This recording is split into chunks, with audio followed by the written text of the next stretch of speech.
Welcome to the Angel Investors Network podcast, the first national angel group founded online in 1997, dedicated to perpetuating free enterprise, capitalism, and supporting the American dream. In addition, Angel Investors Network is the organization behind the powerful Mastermind Investment Club, dedicated to harnessing the philosophy of a mastermind to increase success with their investment portfolio. Laura Rubenstein is a social media and marketing strategist and founder of the Social Buzz Club.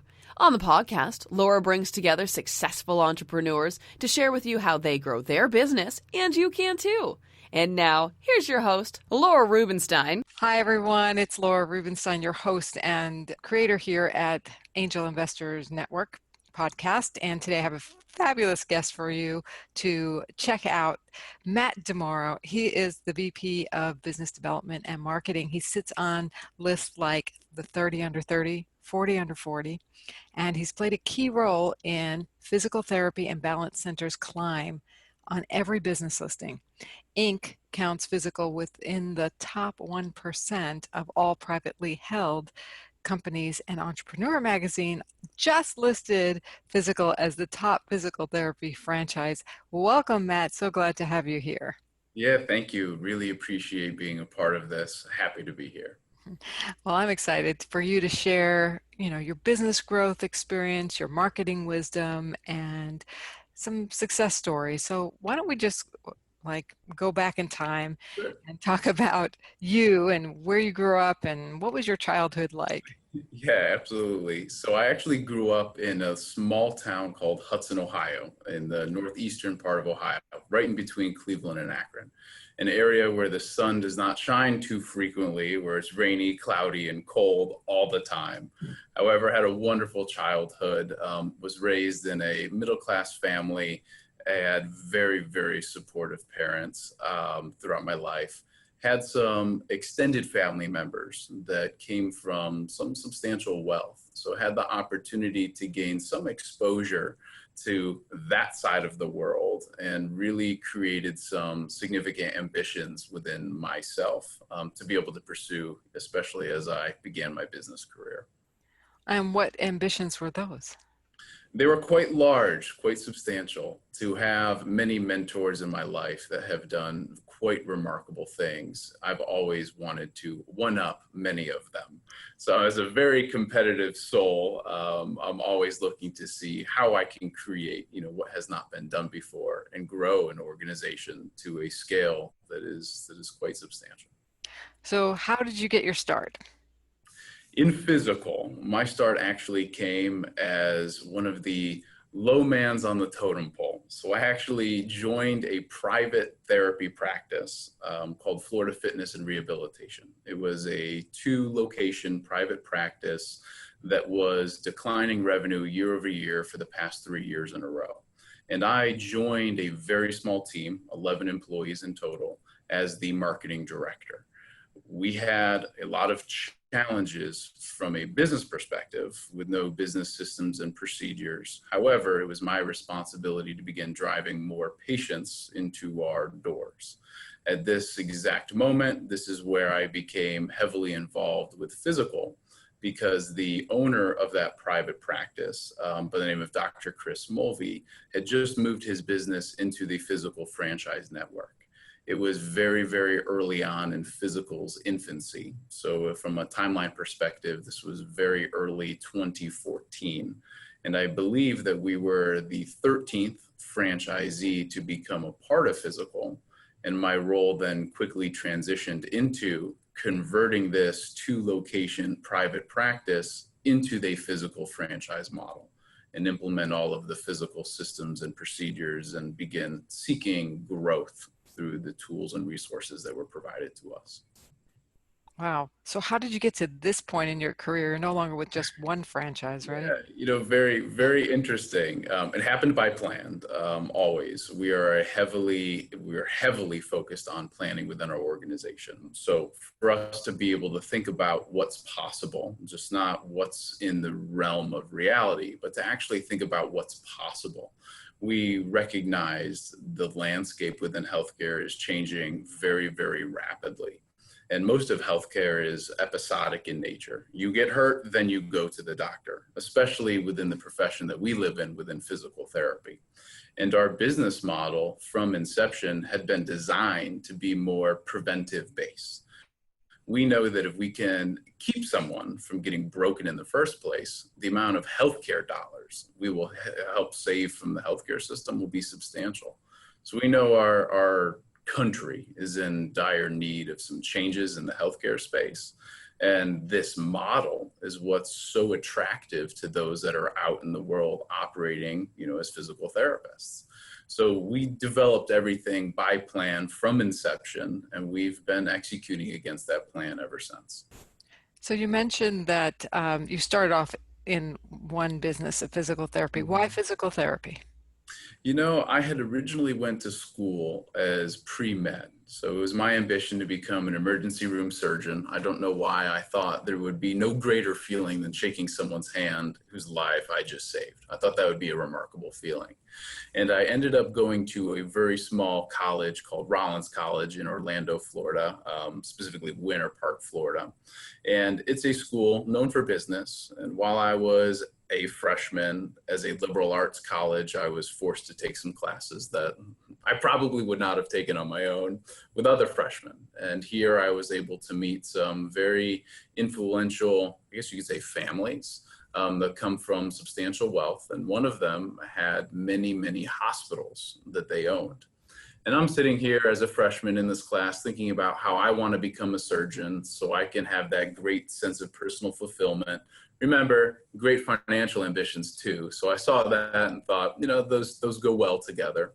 But as I'm sitting there thinking, how many more patient lives could I assist with and help if I was in a position like one of my friends, where I'm not just a solo physician, I'm now owning hospitals.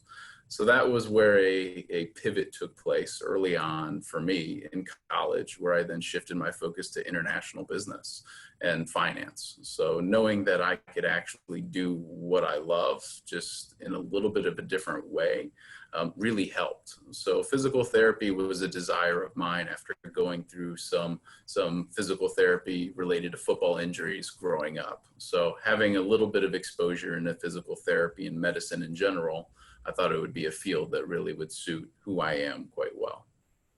So what do you like most about the work you do today? Surprisingly, I thought it would have been the thousands of patients that we help on a daily basis. However, there is more personal fulfillment and self-satisfaction that comes through changing the lives of so many small independent business owners. You see, as physical therapists, many of them go to school to learn how to fix the human body, and they receive very little formalized business education, yet many of them now are in the position of business owner. So for us to be able to marry the science of business and the science of healthcare together, ultimately for them to be able to use their business as a vehicle to get them to where they want to go, that's where the ultimate sense of fulfillment and self-satisfaction has come from. So I really like to help the business owners that we work with. Yeah, that's awesome. So as someone who's been growing a franchise business, a franchisor, what are some of the common mistakes you see people make? So one of the biggest mistakes that I see are franchisors selling too early, selling pre-proof of concept. So for us in our business, early on, we had some incredible, valuable aspects to our business that provided someone with value immediately. So when someone looks at the growth trend that we've had over at Fyzical, growing from one location to over 300 in a very, very short period of time, like 3.5 years, part of the reason is because of the value that's provided through our organization. So one of the biggest challenges that I see with other franchisors is they don't have a very strong economic engine at the unit level. We have to be able to provide significantly greater levels of value than what each of our members are paying for. Naturally, that's why they would join a franchise, right? So for us, it's a matter of making sure that we're able to provide that level of value and be able to, continue the proof and evidence, that we've had across the board. It's what's facilitated our growth. And I think it's one of the things that stands in the way of other franchisors. And how do you ensure you provide such great value and stay profitable as a franchising company? Yeah, so it's a very interesting question. One of the ways that I'd like to answer this pertains to how we operate. So not only are we engaged in franchising the business of physical therapy, but we are operators ourselves too. So the majority of the physical shareholders are also owner-operators of physical therapy businesses. So for us to be able to leverage our not only company-owned stores, but our affiliate locations, so those owned by our other shareholders, we're able to test new concepts. We're able to prove out and evidence different methodologies that can then be expanded across the entire United States. So for us, one of the ways that we do this is by doing it and then talking about it. So that's one of the methodologies that we've held, and it's really assisted with our growth. The second answer to this question is through discipline. We have to be very disciplined in every action that we take, especially when capital is involved. In business, I've learned early on from one of my main mentors, Jim Abrams, that we can only control 3 things in business. You can control yourself, so me in this example. I can control the people that I work with, that work for me, that I'm around, and then I can also control the use of our company's capital. Those are the only 3 things that I can control and move within business, and it's very important that we move these 3 things appropriately and maintain a level of discipline to drive the profitability of our franchise organization. Awesome. Were there any mistakes you've made along the way that you were able to solve, and how did you do that? Yes, I would say growing too quickly early on. So when you have a high, when you have something that's so desired in the marketplace, of course, it's very difficult to slow down and say, wait a second, we'll work with you when we're ready to work with you. That's not really a great perspective to have. So early on, 2014, 2015, we grew very, very rapidly, and our support and operations team wasn't quite able to grow and scale at the same level. So we did have to take a little bit of a step back. We had to make sure that our infrastructure was sound to support thousands of locations into the future. So upon taking a step back, most of the investment came on the human capital front for us to be able to invest more in our team to be able to fill holes that existed years ago. So the only mistake that we made was growing very, very quickly, maybe a little bit too fast. However, a lot of lessons were learned and a lot of value was created in the process. Wonderful. So along the way, maybe going far back, it doesn't matter. What's the best advice you've ever received? So thinking back to it, I would say the best advice that I've ever received is the quote. I'll share it. I've already kind of briefly touched upon it. The quote is, do it, then talk about it. So many of us have really, really great ideas, a lot of talk, right? But it's not the idea, that is meaningful. I mean, ideas in reality are relatively cheap, but it's the execution upon those ideas where significant levels of success are created. So for those of us within our organization, if we have someone that's saying, I'm going to get around to it, or, here's this idea, or here's this thought, I'm going to do this into the future. One of the mantras that we have is do it, then go talk about it. And it's something that's worked very well for me in my life to keep repeating this over and over again, just to maintain a high level, of action and execution. Wonderful. And I guess you spread that wisdom. Is there any other advice and great advice that you give to others? I'll provide one other one. It's another piece of advice that came from another mentor of mine, pertaining to shortcuts, especially in business. Shortcuts leads to long falls, always. There are no shortcuts in business. It is the hard thing about hard things. It's maintaining that discipline, putting a plan in place, gaining the knowledge that's necessary to execute that plan, and then having the will to actually execute that plan.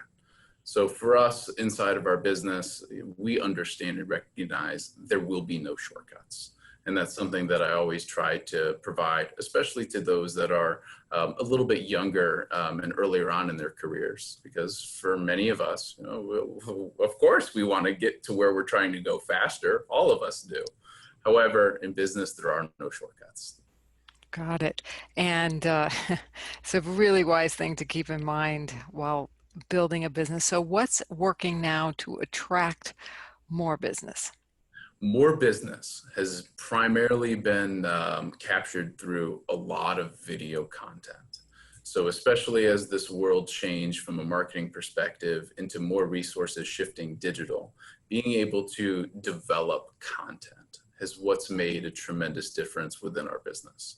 Whether that's content pertaining to successful patient outcomes, successful physical therapist stories in terms of like career development, career advancement opportunities. And then we have on the franchise side, the remarkable growth stories that we have of the private practice owners that we work with and the investors that also get involved within Fyzical. So for us to be able to develop content on a continual basis is becoming more and more important and more critical to the future success of our organization. Now, when you create that video, do you just put it on websites, social media, or is there a whole strategy around it? All of the above. So everything that you could imagine, from developing videos that go out to our database of consumers, whether that's email marketing, to paid advertising, whether it's on TrueView on YouTube or whether they're Facebook video advertisements, videos that go within our blog. Everything that you can imagine, we're utilizing every channel. That's a hot tip, everyone. Get into video, use it wisely, use it everywhere. Everywhere. So what do you think are some of the secrets behind your growth? As I reflect back, some of the secrets, I would say come through taking the time to plan, really plan through exactly where this growth is going to take place. I mean, I can't underemphasize the importance of planning. It's incredibly important for each and every one of us, especially, growing a business. Other secrets pertain to maintaining a high level of discipline to execute upon that plan. But more so than that, being able to find that secret sauce that's separating yourself from those that you compete against. Because most of us, I'm going to say almost all of us, have competitors. The game that we play is simply a share of market. So we're continuously asking ourselves, what is it that we can do to be able to obtain a greater level of market share, away from our competitors? And for us, a lot of that is consumer facing, meaning, the patients that we work with. So we're asking ourselves over and over again, like, what additional products or services do our patients want and need that we as healthcare providers can provide to them? I mean, they look at us, we are the healthcare provider. So it's our opportunity and responsibility to answer that question. Now, you mentioned having a passion for preventative healthcare, fixing people before they're broken or preventing them from being broken. I love that. First place. So, do you feel you've accomplished that, or your franchise does that? Absolutely. So one of our core competitive advantages throughout the marketplace lies within balance and vestibular therapy. There's a tremendously underserved population in the United States of about 70 million Americans that suffer from some type of balance or dizziness challenges. So older adults that have a high risk of falling, or even middle-aged and pediatrics that experience dizziness or vertigo. For many of them, they have no idea where to go for answers.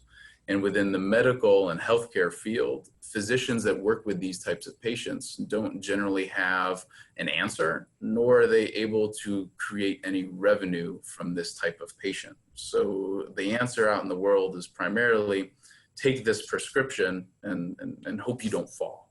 So in our experience, we've been able to evidence the outcomes objectively in terms of what some sound treatment protocols can actually do. And we found that we're able to reduce someone's risk of falling substantially, taking them to like 20 years prior in terms of what they're capable throughout, training the balance system appropriately. So for us, falls are the second highest cost to the healthcare system, and we're directly engaged in reducing falls across the United States, thus lowering the healthcare burden that exists from falls. Wonderful. You mentioned your secret sauce. You mentioned this being something that distinguishes you in the marketplace and how you're preventing people from being broken. I love that. What else is part of your secret sauce? So what else is part of it is a fundamental shift in our business model. Everything in physical therapy in the past has been episodic in nature. The business model within physical therapy was developed in 1914 and has since not changed. And for those of us in business, we understand all industries change. I mean, just take a look at the video rental space or the hardware store landscape. I mean, every industry inevitably changes. Right. And for us, we're the ones that are creating that change. So we are disrupting the market by leveraging an innovative business model that we've coined PTRX. So that's our business model. Say that again. And within PTRX, so physical therapy RX. Yeah, PTRX is our business model. So we have a fundamentally different methodology for how we attract patients into our business in the first place. Most are very dependent upon physicians as the gatekeeper to many of these patients, and we've somewhat flipped that model on its head. So we're able to target consumers directly. We're able to onboard patients without ever going through a physician in the first place, which is the first change.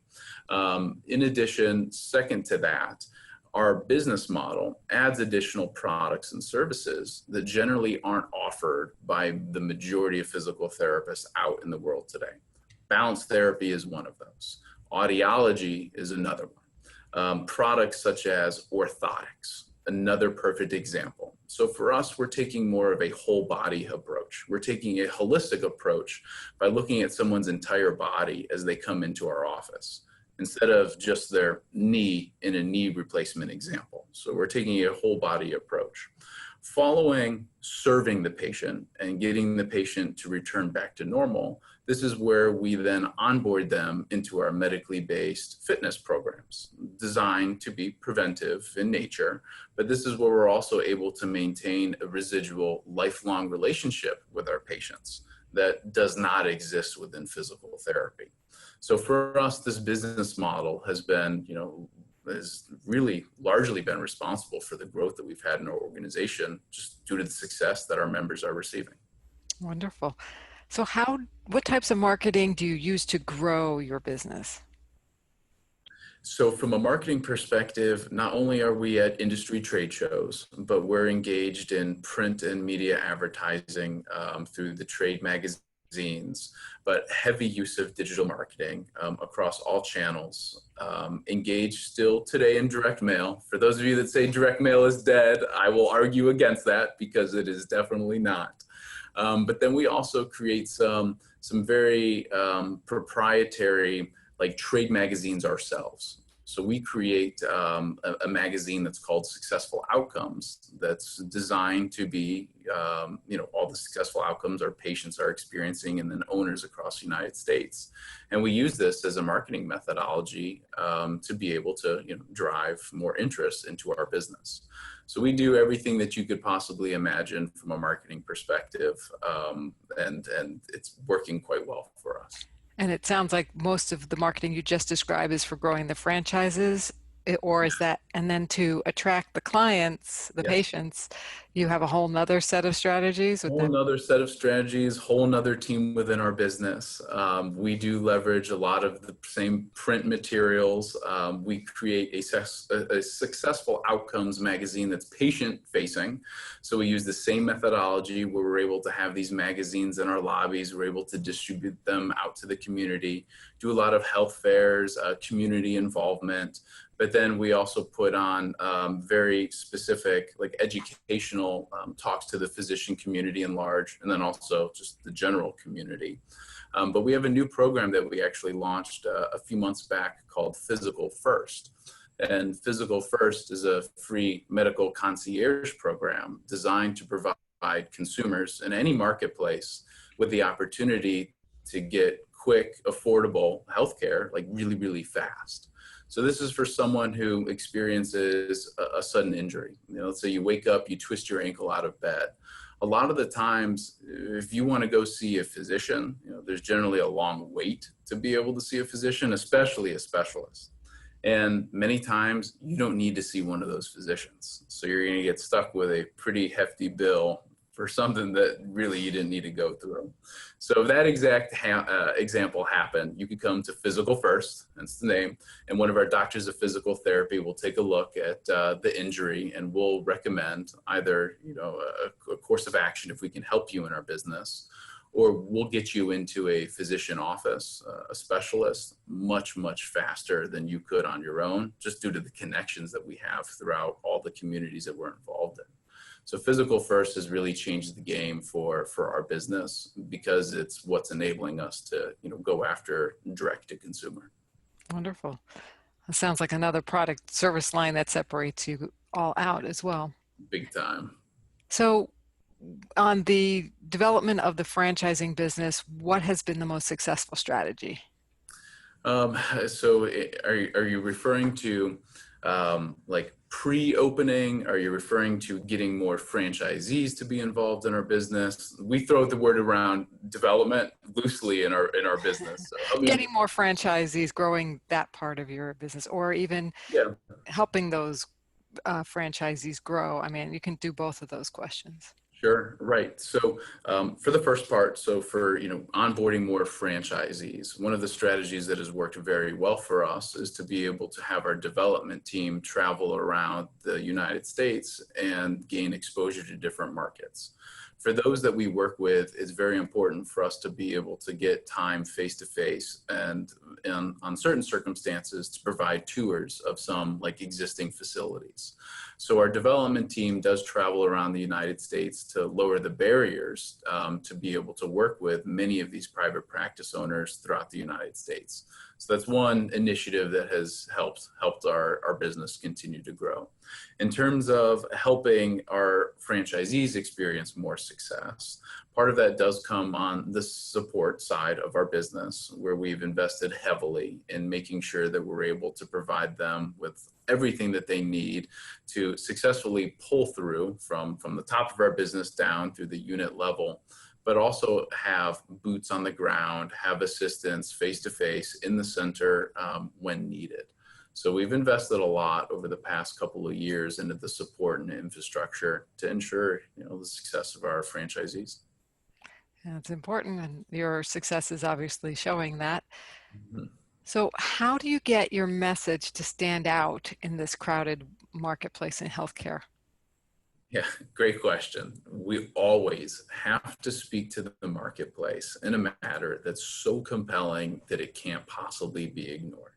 Because of the competitors that we face, we're fortunate to not have many of them, none that can provide what we provide. So we're in a very unique circumstance, and we understand that we won't be working in an environment like this forever. So we understand, competition will enhance over time.